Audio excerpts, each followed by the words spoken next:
Hey guys, welcome back to this week's comic book review. Concluding Marvel with this week's issue of Dark Avenger number 85. This title for the next two issues, this issue and issue 86, will be crossing over with Wolverine Origins. The second part to this story being Wolverine Origins, which is coming out next week, and then next month Dark Wolverine and Wolverine Origins one more time through. Main story is Wolverine is going after Romulus, and he asks Daken for help. And instead, Daken betrays him, but he already figured that out because it's mentioned here, spoiler, that Daken loves Romulus. And it's not because Daken hates Wolverine, it's because he loves Romulus, because Romulus, obviously, as far as I can tell anyway, raised him. So that's why he was telling Romulus about Wolverine's plans and everything else. So in the end of this issue, I love the splash, because the splash is actually leading into the Wolverine Origins issue. This is the splash that you get left off at in this issue and go into the next issue with. Okay, and by the way guys, after this crossover with Wolverine Origins, we will be saying goodbye to Dark Wolverine on my Dark Avenger comic book reviews. Dark Wolverine only has another 2 story arcs before it kickstarts its own brand new series. Wolverine Origin is going up to 50, which I will be collecting up to, and then it's going into a Wolverine title. I don't know if I'll be getting that yet. It depends on how interesting the first issue is, and after reading the first issue, if I get it, if I still enjoy it. So that's yet to be seen. So that's it for Marvel, guys. Pick it up, and definitely pick up Wolverine Origins, which is coming out this week. Going into DC. Continuing Last Stand of New Krypton, Supergirl 52. Superboy is stuck in the Bottle City still. Zod and his task force are out. Lex Luthor was walking around New Krypton, shrunk, and then grew and broke out of the bottle. I don't know if that means anything because there was a hole in the bottle. And Brainiac 5 and Supergirl team up. And he leaves a little spoiler in, I guess, for a future Supergirl title, saying that she's going to die in the end because she doesn't start trusting the people that care about her, because they really do care about her. Once again, Superman only was in 1 or 2 pages. Actually, the last page of this issue, which I'll show you guys also, since we're talking about last page splashes, might as well continue on. And the last page of this issue, it's not the last page of this issue, but it's leading into Superman 699 is... It's not the last page, but it's almost the last page. The last page involves Lex Luthor, but that's Superman. That's the only Superman page in this where Superman shows up in this entire issue. I'm enjoying Last Stand of New Krypton still. I'm very weary about where Superman Comics is going to be going after this. Like I said, Avenger Comics is going to Legion now, so that's not going to be a Superman tie-in title or Superman title anymore for a while. So I'm keeping my hopes up that Superman will be good. If there's going to be another terrible story arc, like I said, guys, I'm a Superman fan. I'm loyal to Superman through the good and bad. If we're going to have to weather another crappy New Krypton-like story for another year, I'll weather it. But I'm hoping that it's not as long as New Krypton, and I'm hoping that Superman comics at some point get back to the way they should be. I don't think DC Comics should be doing all this crazy shit. They're making Superman seem too real, kind of like what Marvel did to Spider-Man with him losing his job and everything. They got to realize this is a fantasy story. You don't have to have a reason or have them going through things that that real people go through. It's not a real story. It doesn't have to feel real. It could feel, fantasy because it's fake. It's comic book. But like I said, I'm hoping that things get better for the Superman titles.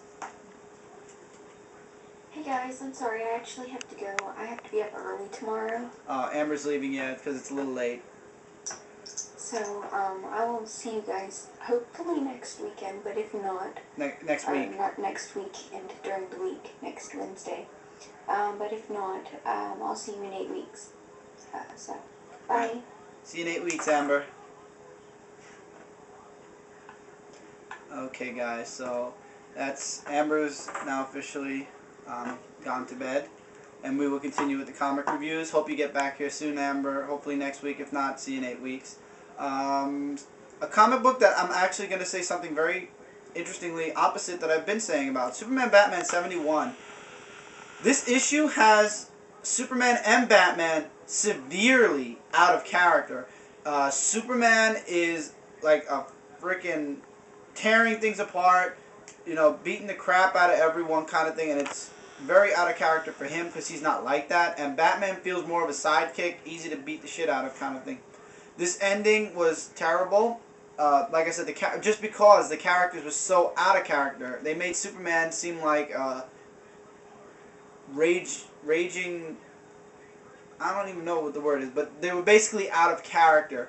The ending was okay, like I said. Thank God it's over, leading into a new series. But they severely miswrote this last part with Superman and Batman. They were really out of character. I mean, terribly out of character. You don't have Superman going around ripping off heads of, people. I'll show you guys what I'm talking about so you guys don't look at me like the way Mike is. You don't go having Superman rip off his opponent's head. It just doesn't work like that. That's not Superman. Can I just say something? What? Wow. Exactly. So, take it or leave it, guys, but that was very out of character. Fatality. Okay, into a comic book that really isn't a comic book, but it is a comic book. Blackest Night Directors Cut. One shot. Huge, thick book. Wow. For $6, you get what you pay for. And once Mike's done scanning, I'll show you guys why it's not a comic book. Okay, the reason this is not a comic book, there are no comic pages. There is concept art. There are, concept art, I'm looking for it. There are written pages of comic books that, like little pieces that never came to be in the comic book. Like these are the scripts, but they never drew it. And then there's the figure line that they're promoting, the molding of the Green Lantern figure. And then the rest of the pages are all about the character sketches and stuff like that, like the Black Lanterns and, really nothing after that, I don't believe. Yeah, the rest of it's all about the Black Lanterns.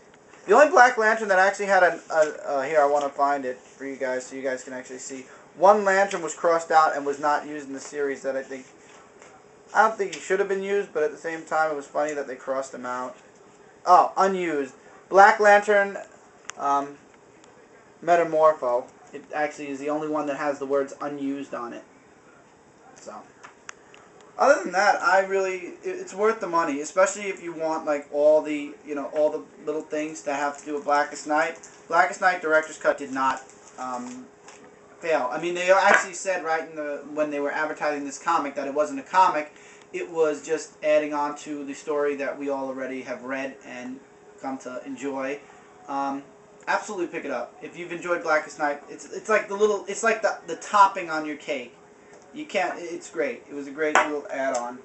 And comic book of the week. Brightest Day tie-in, Green Lantern number 53, starting the New Guardians storyline.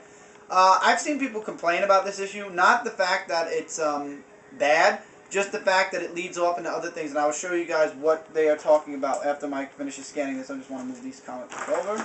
Okay. Now, this issue talks about the aftermath of Blackest Night. It's literally only a few days later. A truce has been made between all the Lanterns because they still have a job to do, so there's a truce going on at the moment. There's a romantic moment between Green Lantern and Kara Ferris. There is a page with Lex Luthor and the Orange Lantern talking about what power is on Earth. There's a scene with Flash and Saint Walker talking about, oh, we're getting that? Really? Alright guys, come back for the next part. We'll finish off talk about this, and yeah, so we'll come back. I can't believe we actually made it to 9 minutes already. Hate to do this to you guys, but come back and we'll finish off this talk. I'll actually start over a little bit again. So, catch you guys there.